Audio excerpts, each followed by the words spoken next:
Comrades, welcome back to Kerbal Space Program. Just a fair warning here, there's going to be some time jumping in this episode, and I don't mean time warping, although there will be some of that. In the last episode, of course, with the, what was it that we were doing? Oh, good grief. We were busy with was it the mole? I think so. At any rate, yes, that's right. So that's exactly what I want to start with, comrades. Actually, with that episode, I went ahead and I launched the Mariner 4, and it is already at this very moment that we are looking at the screen on its way to Duna. However, I recorded the whole thing in one go, and then I realized, no, this episode is a bit too long. You'll see that in the last episode at the end. I also mentioned that. So actually what I thought, comrades, because we've gone ahead now and the launch window to Duna has passed. It's literally now just happened. Actually, the Mariner is still pretty much in orbit here, but it is on its escape trajectory. So what we can do now, first of all, I just wanted to have the introduction to this episode, otherwise you will see the episode just start with the launch of Mariner 4, and that's a bit weird. So also actually we can bring the mole crew home now, or very soon. I'm wondering. No, actually, to keep things simple, I'm first going to put a cut in the video and then continue again with the Mariner, and then I will jump back in, and in 9 days or so, let's say 8 days, we bring our brave crew back home. Otherwise it's gonna get too confusing. So enjoy the launch and the burn there of Mariner 4, and I will see you in just a moment again. That's now the present me, not the past me. Okay, comrades, I just had this notification here. I fast forwarded now 23 days, so they've already broken a record there. But now we've got this notification, 17 days, it's going to run out. But I mean, that's still a long time from now. I don't know why the electricity is saying 5 hours. Must be because it's in the sun now. Let's fast forward again. Well, it's good that it notifies me. There's now 1 day again. No, so the 5 hours would have been in the shadow then, or an eclipse or something. But no, everything is fine. So we're still perfectly on track here. I'll just fast forward 7 more days and then speak to you again. Okay, comrades, here we are. The crew still have 9 days left of supplies, and then of course an infinite supply of electricity. And then we have 1 hour and 58 minutes before the optimal time to leave for Duna. So we're going to launch now. Everything else I think is fine. Let's just have a look at the crew to see if there's anyone that we might want to recruit. Just having a look. Samber, Anemone. No, I think we're okay. We shouldn't overdo it anyway. So let's go back to the VAB and then look at the Mariner. Right, so here it is, comrades. Mariner 4 launched with an Atlas Agena configuration, which of course we know very well. So in that sense, it's exactly the same here. I'm hoping it'll be enough, but 5.2 kilometers per second should be enough. Then the actual Mariner 4. Now again, I've had to use some creative license here. But you can see there we have, of course, the 4 solar panels on the side, the dish. I hope this dish will be enough, though. And a camera here. This is, of course, what's going to record the planet Duna for us. Now, this is, again, a very basic Hasselblad here. Let me just make sure it's on an action group. So I used a nose cap there just to make it look like it's part of the camera housing. So let's put it, oh yes, 4 and 5. That's perfect. It's already there. So we can just go ahead with the launch, comrades.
There we are, comrades, another absolutely stunning launch. I have to say, this vehicle is another one of my favorites. Now let's just stop any sort of deviations there and just lock it in. I can actually just fast forward, but what we can do now is just ditch the Atlas stage. It has done its duty, so we can get rid of it. Again, another 1.5 stage to orbit. So dump the thing, make sure it's the right one. And we now just have the Agena stage with the actual vehicle. So I can just extend this antenna there and hope that this thing is gonna work. You know, this is my first time trying this one. So I think we can actually leave this, comrades. We can continue this one in the next episode. How much power do we have on the craft right now? Oh dear, not a lot actually. I can just extend, oh dear no, but then as soon as I do that, of course, we are going to have a problem. No, I might just have to do this now. Even though, of course, it's not a problem to extend the panels, I probably have to. Let's see, where is Duna at the moment? Right there, set as target, so we are going to have to burn somewhere here. Let's see. Yeah, our power is not going to be enough. So that's fine, we'll burn with the solar panel extended. That shouldn't cause a problem. Of course, in real life I wouldn't do that. Oh, almost a perfect alignment there. Of course, we're just exiting a little bit off axis here. So we can probably save a little bit of fuel. Now just slow down a bit and... oh no, I have to speed up a bit. And that should do. Come on. There we go. Perfect. We can tweak that, of course, along the way. We just need to actually have an encounter. So this will be in 267 days. So, yes, periapsis is 269 days. Now, let's have a look. This is in 12 minutes that we have to burn. So we know, of course, we don't have enough power. Now, this is an oversight on my part. Only 10 charge, that means I don't have any batteries on this thing. That's really bad, but okay, we have solar panels, it's not a problem. Let's extend them. It really makes no difference. And one more, so there, that is that, I guess. This should now, there we go, not be an issue. Of course, on the dark side it might be, but then again, once we travel through interplanetary space, we shouldn't have a dark side. Now, let's fast forward and get to our ejection point. Come on, do not leave me in darkness here. Now it'll be fine. 3 minutes, 2 minutes. Even in darkness, we still have enough power. Now, what do I need for this? Oh, good grief, I have to activate the engine here. 2 minutes, so actually we have to go. We have to go now. Let's turn quickly, quickly, quickly. Not that quickly, for goodness sake. And burn. Barely made it, but there we are. We actually made it. So just keep it locked, keep it locked. Again, it doesn't have to be too precise, and we have a bit of a roll here, but that's not an issue, I think. Actually, a roll in an interplanetary ejection sequence like this is a good thing because it offsets any deviations that you have. So yes, there we are, comrades. Another thing that looks like it's gonna work. Let's hope so. So far I've had no feedback at all on this series, but I hope some people at least are enjoying it. Just keep it locked. Of course, this is a very basic computer, so it can't actually lock there. I do also have a tiny bit of wheel authority, just again for that sort of a, you know, gyroscope and all of that, because this craft would have had that on it. Because it has to point to the planet at the right time to take pictures and so on. Come on, 1 minute 14 seconds. We have more than enough fuel for corrections and so on as well. I'm hoping anyway.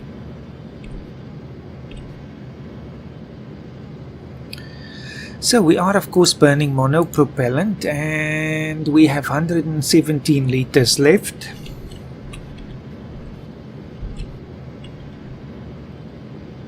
I do have to keep it on the thing because it is slightly offset.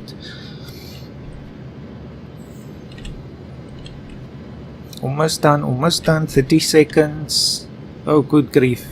Let's hope we have enough for corrections. Oh, but of course we still have a little bit of monopropellant on the actual craft. Now let's just hope we're not burning that at this moment. We shouldn't because of the decoupler. Okay, we have our planetary escape guaranteed.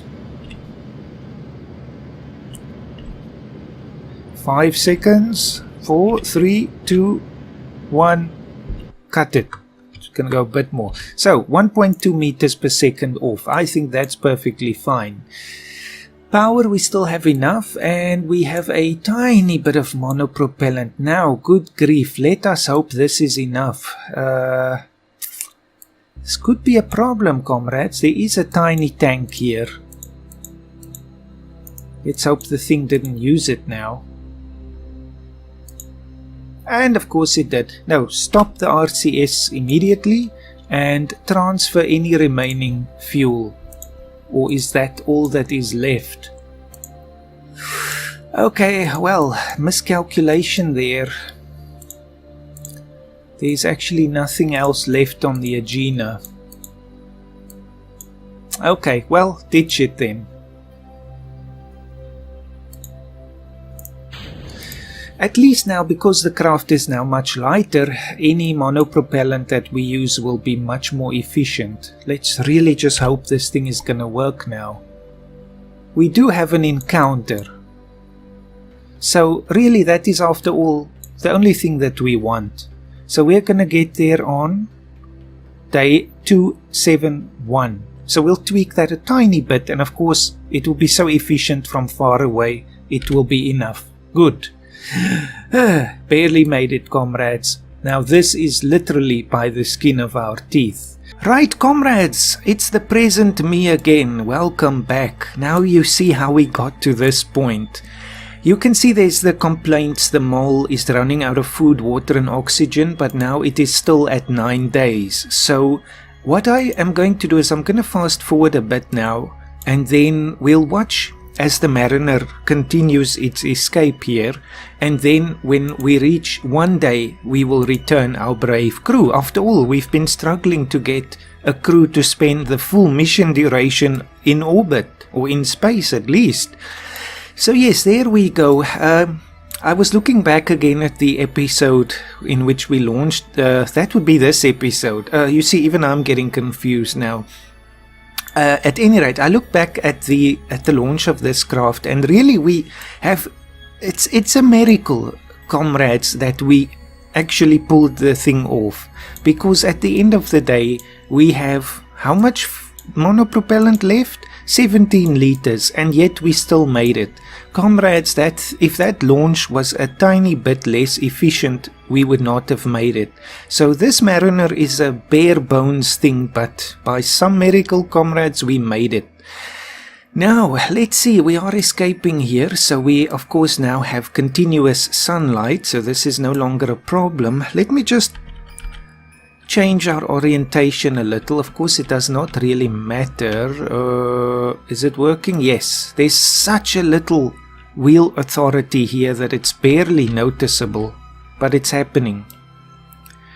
Now let me think, how am I maneuvering this thing now? Which direction do I need to go in?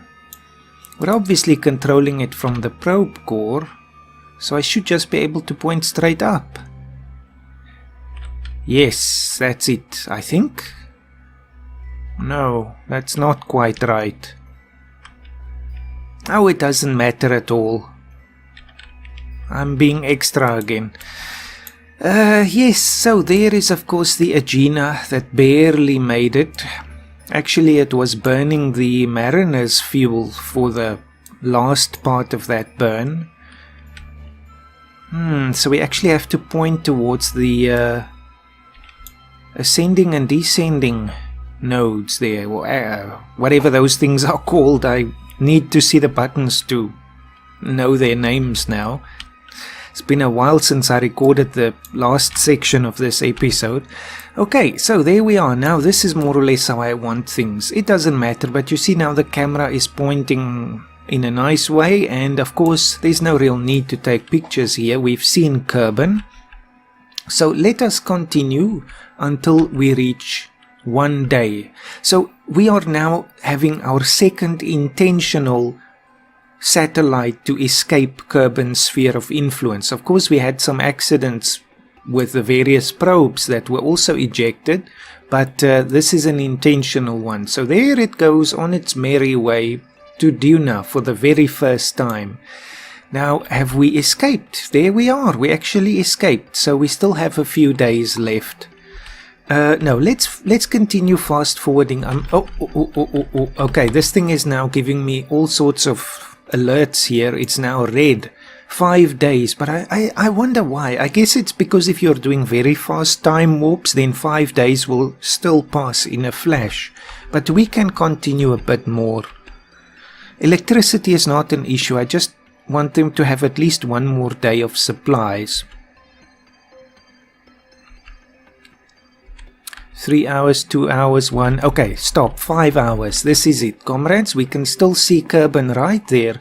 I'm wondering if we look at the camera here. Let me just F5 this, because we've learned now that these cameras are not always the best thing. So I think number 5. No, it's not number 5. Oh, good grief. Did I program this correctly? Number 4. Huh? Why? Oh, there we go, at last. Okay, that was a weird thing there. We saw the whole view go black and white. But there is tiny little Kerbal in the cosmos. So I suppose at this point, I'm just going to F1 this. At this point, this is the equivalent of our pale blue dot photo for Kerbal. Obviously, it's black and white, but you can see it has the same kind of effect with a galaxy in the background looking like a sunbeam. Now, how do we get out of this? Ah, okay. 5. Now, of course, it messes up my camera here, but that's okay. Now we're gonna go back to the Space Center, comrades. Or actually, we don't need to. We can just jump straight to the mall. Just get back to Kerbal. And let's see, where are they right now? They are enjoying their life here. So, passing over the day side. Now, where would we want them to land? Now, of course, the spaceport is there, so it still has to move, and I don't think it's necessary. When we get to the north, I'll do the retro burn. So let's just go back to them. Let's hope they're still well and good. So, comrades, let's just go back to the free camera. It works best, in my experience, for polar orbits, as I said. And there, they are happy. Look at them, comrades. Let's F1 that. They are ecstatic. They've had a wonderful time here. Of course, it is challenging. You can imagine. They are now the Kerbals with the longest space record, or space, time. So I'm wondering, are we still going to do a spacewalk here? I feel I would be remiss if we didn't. So let's pick one. Who's going to do it? Karen or Carlin? Can I see more about them? There, okay, not really any more details though. Well, it doesn't matter. Who is in the top area? It is Karen, so she is going on a spacewalk. Although I'm just going to walk up and down this ladder. So now they're sealing the hatch in between the lab and the living area. And she is putting on her suit. Of course, we don't see it there, the helmet. And depressurizing this area, and there she is, comrades. The second, or would this now be the third spacewalk? Technically the third, because Valentina still performed a spacewalk. So, yes, we're just walking around here, holding onto the ladders and rungs and things. We're really just testing to see what it is like to maneuver on the outside of a larger craft like this. So, very interesting. So she's looking around, and how do you make her look around? Oh yes, it's shift and then A and D or W or things like that. So she looks around and she's very curious here, looking at everything. Everything is good. Now she can go back in. That's really all I wanted. She can maybe just do a report on this. And she says she's obviously just recorded her observations, and she boards and repressurizes and opens the hatch and all of that. So everything is good. Now the problem, comrades. It's not a problem though, but we're gonna be leaving the space station behind. It is a bit of a problem in terms of space debris, but again, I think this is a nice memento. But in the future, maybe it would be wise to put a retro rocket on this thing so that it can be disposed of after our use. I wonder. Oh well, let us fast forward again, just so that we are at the northern point there. And let's hope their 40 or 38 days in orbit was not destined to end in a bad way. Should have more than enough. Okay, so at this point right here, above the pole, this is where we started our adventure. Or no, it was actually the South Pole because we launched southward. But now we end it here in the north. So let us just do all of the transfers. I hope this still has its own food, water and oxygen. Yes, it does. So we transfer back into the Gemini. Of course, taking all of our data and scientific output and so on that we didn't beam back already. Now that report is still in here. I wish we had a way of transferring science like that. Well, it's a report, so we imagine that she's transmitted it already. Can I actually do that? Yes, we just transmit it, comrades. There's no reason to keep it. Then, even though it's not worth anything, it's for the roleplay. Now, we are ready to go, comrades. So we're going to leave this thing here. Maybe we should retract the solar panels just because that reduces the chance of an accidental collision, perhaps. It makes the profile a bit smaller. Retract the antenna, and maybe one day in the future, if we have a space shuttle, which is of course one of my goals, we can come back and retrieve this, you know, and dispose of it back on Kerbal. But for now, we are ready to go home. Let me actually just transfer anything that remains here. Oh, good grief. Good grief, I just pressed the Windows button instead of the Alt one. Let's hope the recording is continuing properly. Command pod, so let's just say out with whatever is left there. That should be more than enough, and they should be able to share it as well. So RCS off and prepare the ejection. 3, 2, 1. Oh, that's way too powerful. Oh well, doesn't matter. So we've actually raised our orbit now slightly. Okay, so here we are now. We have to retro, so we just want to get a little bit of distance between us, because if we retro fire now, we're going to fly back into the thing. Let's just change our orientation here. You may lock to retro. I wonder if it's necessary to use the power cell. No, electric charge is full. Alright, comrades, in a few seconds we are returning. So, 5, 4, 3. Let's maybe wait a few seconds, or just see if we can translate a little bit. Just so we don't hit that thing. Okay, 2, 1. Fire! There's the danger, you see? I should have done it the other way around. That's all that we need, really. But let's pick a nice landing site. Should we go for the water? Why not? Or a land landing? Well, we've done a water landing before with Gemini, so let's do a land landing. It doesn't really matter, of course. Then we have a re-entry counter here. In 8 minutes and 8 seconds we will be back on, or back in the atmosphere, and then in 10 minutes and 25 seconds projection we will be back on land. Of course, I don't know if this accounts for drag and all of that. Let us ditch the retro pack, and it is on its way, so we are ready. Now I can just retract the antenna, of course. Comrades, I've also built the Gemini target, no, not the Gemini target vehicle, the Agena target vehicle, the ATV, that we are going to use for a first docking attempt, but that will be another episode. I've also built the Luna 9 for a soft landing on the moon. And you know, this is actually our strategy, comrades. I was thinking about this since I recorded the previous part of this episode. We can let's start from the beginning. You know, obviously in the real world, the NASA people and strategists and all of that, they considered going to the moon with Gemini. Of course, they picked Apollo instead. And I am thinking we don't have to choose because we have 2 moons, so we use one for each. We can use the Apollo equivalent mission for the moon back there because of its higher gravity. A 2-stage lander will be better. Of course, not strictly necessary, but we are role-playing. And for Minmus, we can use Gemini with the Centaur booster. I think that will be really interesting. I also tried building a Centaur, but I'm not too happy with it yet.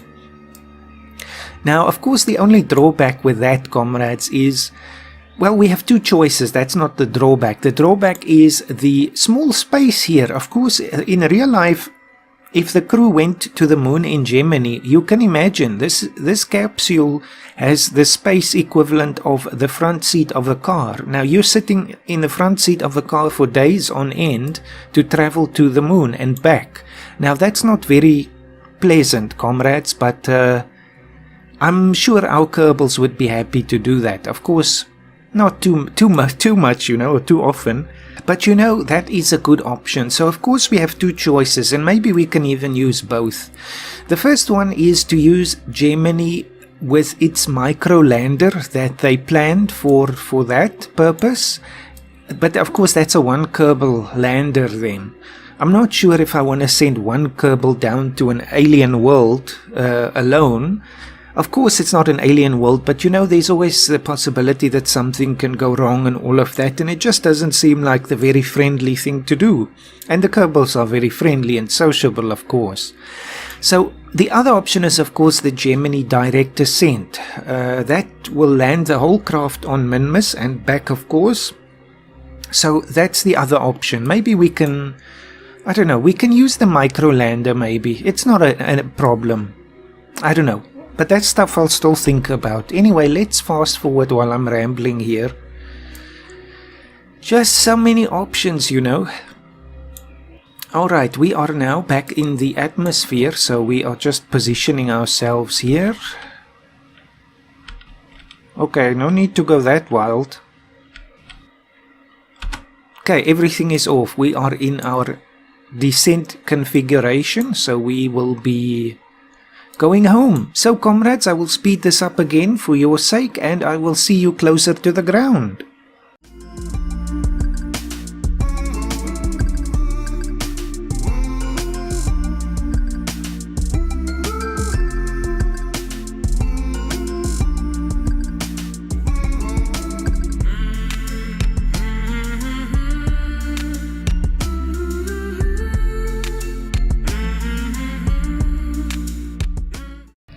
Ah, comrades, I just love this game. Look, we're landing exactly where we thought we would, you know. That projection of the trajectory is such an excellent mod. So it's just off the coast here, and it is an excellent place. Let us actually open up the interface again and the map, and just have a look again. Where exactly are we? I always think of this peninsula as the equivalent of Japan, just because this looks so much like Kyushu. I know some people think this looks like Korea a lot. And is this the part that I know? Where's that other part? This I always think is Denmark, because it looks kind of like that peninsula. So I don't know what this would be. But it is a lovely landscape.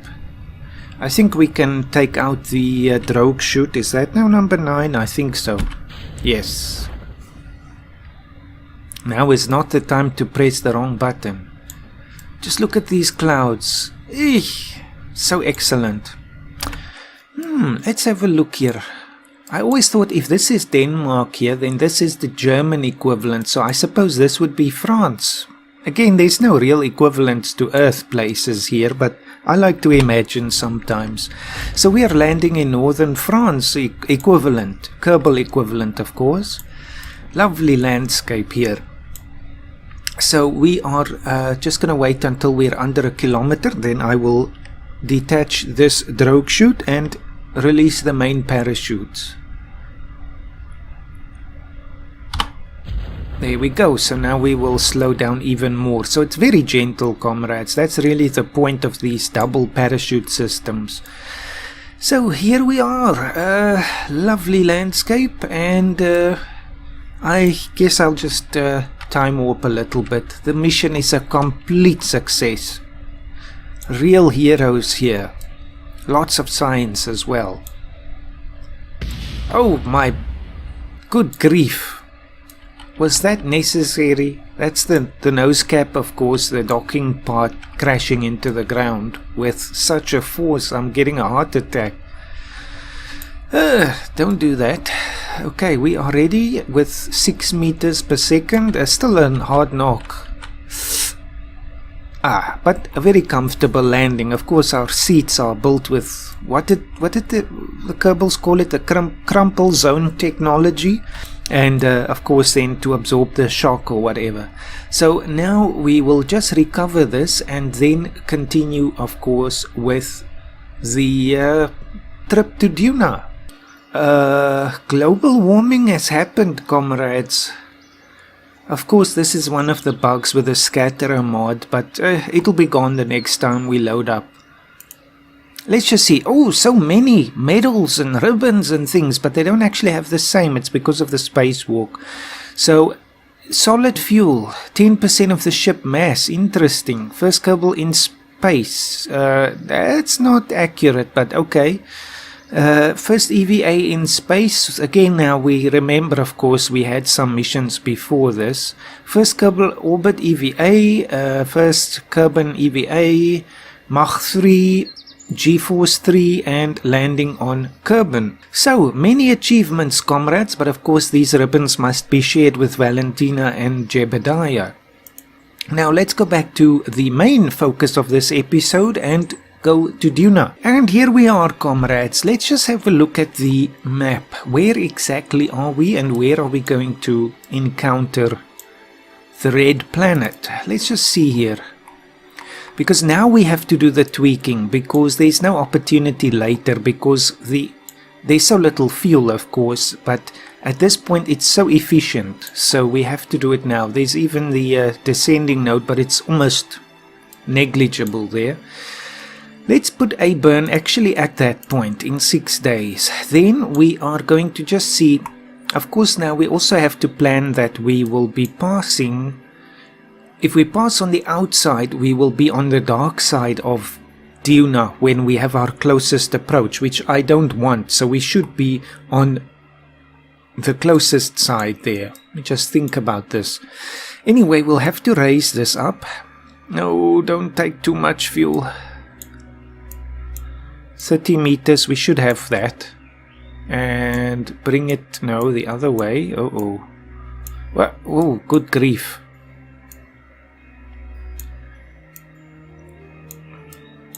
Now, is this where I want it? No, not yet, but is this the direction that I wanted? Oh, good grief. So finicky, but you know, we're dealing with such distances here. How about this? Now, again, the question is this projection showing the encounter as it is now or as it will be? Because then again now, let's just zoom out. I think this is as it is now. So when the planet is on that point, the sunlit part is going to be this side here. So we actually don't want that. Let's see if our planning pays off, comrades. If not, then I'm going to be a bit sad. But you know, again, we'll get lots of nice pictures. It was the same with Eve. Let's just use the mouse wheel. Okay, we want a nice close approach, but not too close. Let's say 200 or 150. Oh, good grief, you just roll the mouse wheel and it goes halfway across the galaxy. Not really, of course, but oh, good grave, come on. You can do it. 136, that's it. So let's just see now. Of course, again, it is going to be there. So the sunlit side should be this way. I hope. If not, it's fine. We will still get many nice pictures. So, comrades, let us prepare to make this change. I can change our orientation just ever so slightly, and then we will fast forward until we reach more or less the node. Of course, we're dealing with such large distances, we don't have to be too precise here. 1 day, 4, 3, 2. Whoa, okay, that's close enough. Now, R and H, I think. We have two jets there. Oh, look at this, comrades. We can do so much. Everything will be fine. Of course, even the real mariner, I'm sure, had to make some corrections. Now, what does this look like? We are too far away.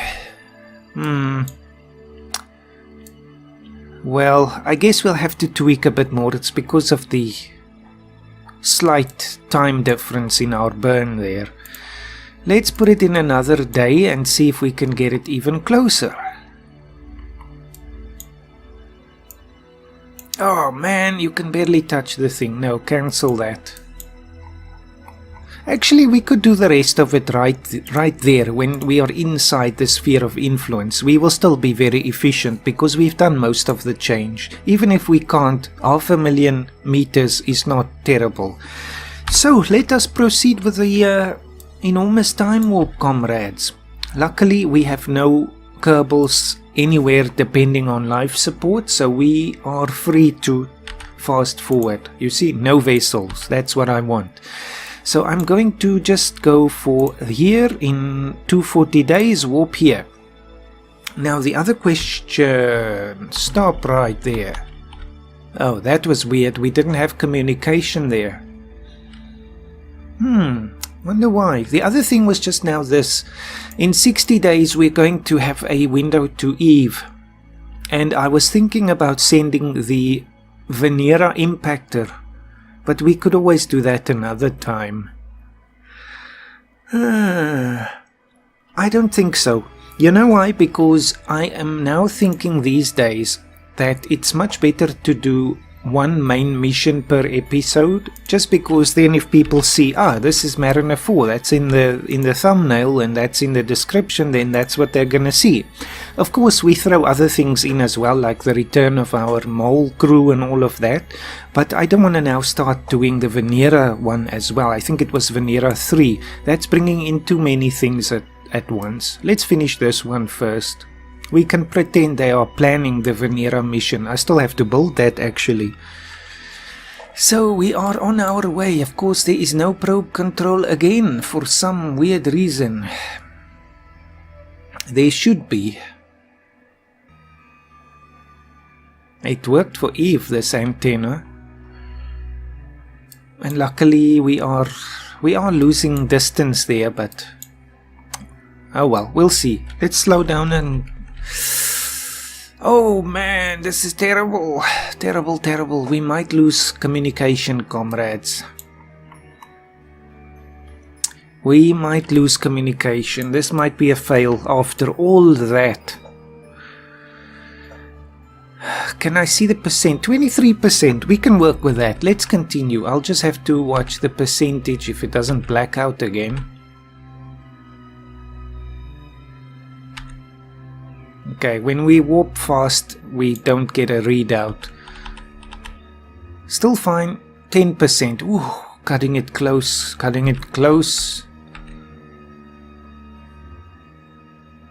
10%, 9.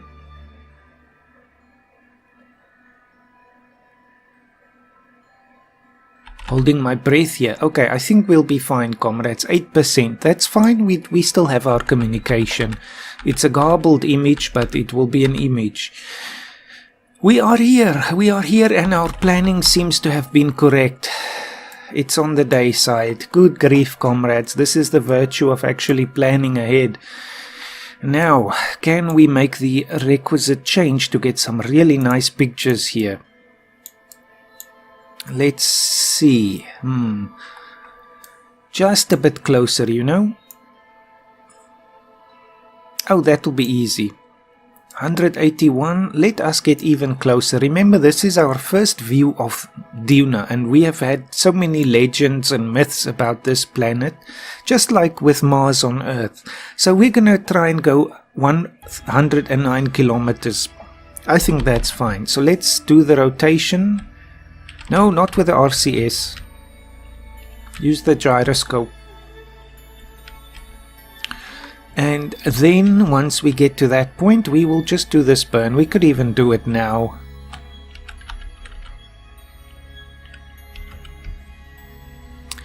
There it is. You know, it's more efficient the further away you are. So I do not want an impactor. I do not want an atmospheric entry. That is too early for that. So this is it, comrades. 107 kilometers above the surface, we are getting our first view of this planet, which is a mysterious thing for us still. Now I just need to again change our orientation so that the camera is going to be facing down at the planet. Oh, that antenna, we are literally pushing the technology to its absolute limits, comrades. But that is how it was in real life. Okay, just actually a bit more to north. That is of course where we have to point. Now we can just make one more rotation here. Get lots of good data here as well. Of course I'm not going to beam that back because of our battery situation, but you can imagine that we are. Of course science is again not a real thing in this series. It's not a career campaign. But yes, man, this was a one where it actually works in spite of everything.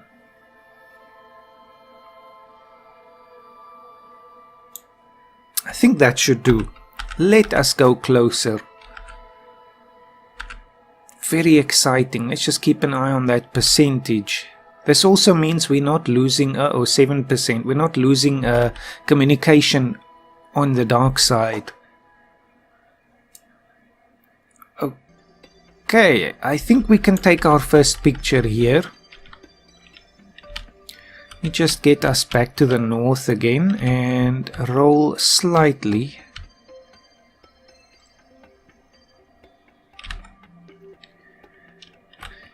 Okay, fast forward and now go to 5.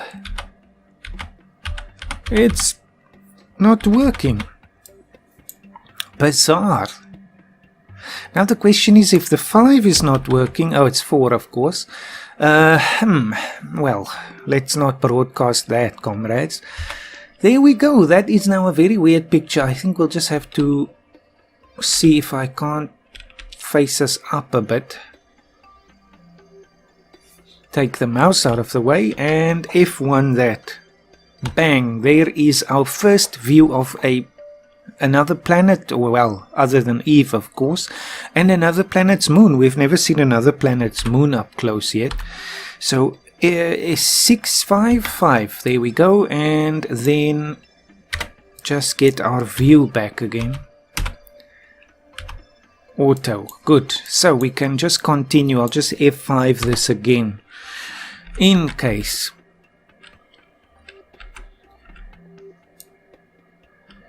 Ooh, this is exciting. I will never get tired of this. I'm gonna wait until... No, let's take a picture now. Just point back to the north again. More or less, and roll. No, stop your move. Just roll. What a world, you know, with a higher texture pack, that certainly does look very impressive. I think we actually have to move a bit further. Okay, stop there again. 4, it's malfunctioning. I was afraid this might happen. That's why I saved. Oh, okay, now it works again. Ish, these cameras are weird things. Okay, now... Can I not roll? Oh, wrong key. This one. What a view. We can clearly see mountains and valleys. Yes, this is stunning. Let's zoom in.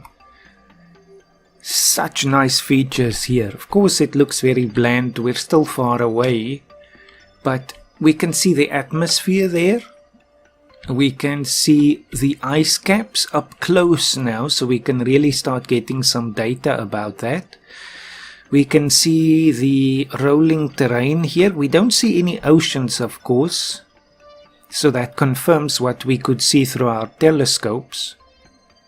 Just see what else we can see. Quite a featureless landscape, I have to say, but you can see there are crater areas as well. There's the atmosphere again. Let's just exit this and fast forward because we're losing the roll a bit. Oh, good grief. Exit. I don't have mouse control. Very bizarre. Okay, well... Does that fix it? Not yet. How can I fix this? It works here. This camera thing is a very weird thing. Okay, I'm just going to jump back to the Space Center, comrades, and then I will come back here and then we will meet again for the close approach. We are back, comrades. Everything works well again. So it is unfortunately just one of those things that we have to deal with from time to time. It's actually night back at KSC when I jumped back now. So you can imagine everyone is up late watching their monitors because this is the real deal now. Here we see Duna for the first time. It's just a pity about this very low powered gyroscope thing. It takes forever to change the craft's orientation. Good grief. What am I doing? Let's put this back. It helps a little. Come on, face the north, face the north. Want some close pictures here. Okay, just right there, that'll do. Now let's continue. We have 3 minutes before we reach our close approach. Oh, look at the sandy kind of color and things coming through now. Again, the higher textures. Okay, 1 minute. So I'm going to stop here and don't do any rolls now. Just hold your position. Just want a picture again, maybe for the thumbnail. Have to do another view maybe. Just like that. F1, there it is. And we are switching back to the camera if I can. Let's just F5 again. Ah, there we go, comrades. So our closest zoom here. We see some ridges and valleys and so on. Stunning, stunning, stunning. Let's hope we can get back out of this view. Yes, we can. Clearly now here, okay, we can imagine we're rolling around the camera and all that now, but we can see there's like a valley area, and look at the rise of Ike there. Can we roll the thing again and get a picture of that? That would be stunning. That would be the new thumbnail for this episode. Come on. Do your thing.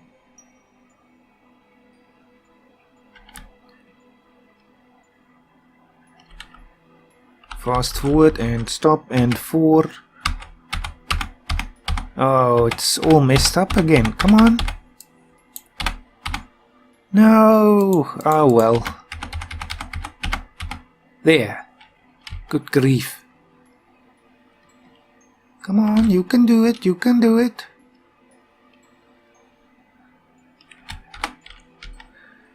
That's it. That's the one. That's the one right there. F1. F1 again. Oh man, stunning. What's that back there? I'm not sure. Clearly a valley. We can see a lot of features on Ike as well. It feels like I'm doing real science here, comrades. It's like I'm doing real astronomy. Ah, now we're stuck again. Oh well. Well, we had a good run, comrades. Let's actually just fast forward now. There goes Duna. Actually, taking a picture back towards where the sun will be shining through the atmosphere should be very instructive. I'm just going to have to go back to the Space Center again. Right, so we are back, comrades, and this is what I wanted. You can now see sort of the light being scattered through the atmosphere here. That is going to be so good for science. Look at that ridge there as well. Wonderful. It's also sunrise now at KSC, which was again halfway underwater, but plumbing problems, I guess. But everyone is very excited about the data from this mission. Let's just roll back again and see if we can get one last picture. One day we will bring Kerbals here. Do not worry, comrades. Do not worry. And lock it and go back to 4 and just that's it. Just if we can go up a bit. That's it. F1. Stunning. Absolutely stunning. Again, it feels like I'm doing a real science here. I want to publish a paper about the features of Duna. Oh, good grief. Anyway, comrades, that will do for this episode. This, of course, concludes the craft now. It has fulfilled its mission and it's all of the things. Let's just log some data just for the sake of it. Just for the sake of it, we put all these instruments on. Gravity, mottled surface of Duna, lowest in this massive canyon because, of course, why is it lower? Gravity is lowest in the massive canyon. Strange, so it's higher the higher up you go. That sounds bizarre. Let's transmit this if we can. No, we can't because of the battery thing. Of course, I can just tell it to not require complete transmissions. And review and send back. Why did it abort again? I am allowing partial. Oh well, we pretend, comrades. It was never meant to give real science. Then that's that. There's another picture. Stunning. This might be the thumbnail, actually. Oh well. Comrades, I'll see you in the next episode. Let's just fast forward as we move away here from this wonderful planet that will one day be our home, perhaps. There's another great picture, the crescent there. Oh, I need this picture. I need it. I'm sorry, comrades. This episode is never coming to an end. Come on, you can do it. How much do we have? 7% still. Just roll the thing. I'm so tempted to just increase the wheel authority. Go on. Slowly but surely.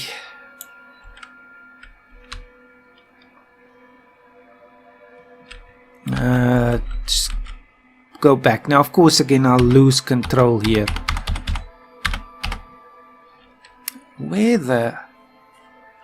okay, we're missing the target here.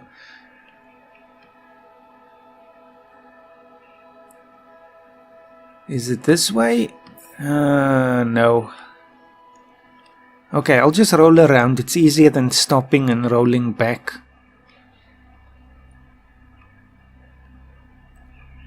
Well, there's the galaxy. We're sending all this data back to Kerbal, so we're seeing the stars from a... well, it's not really a different perspective, but at least from Duna's perspective. There is Ike, it seems. There, okay, fast forward. Actually, I could go a bit further, just so we get the sun in the picture as well. And F2, F1. Comrades, look at that. Good grief. Well, I bid you adieu with that view, comrades. So this thing is, of course, now really space debris. I will reclassify it as such. It is now just going to travel through the solar system for eternity until it impacts something. But yes, that's it. So see you in the next episode, comrades. I hope you've enjoyed and have a fantastic day. Let's speed up time.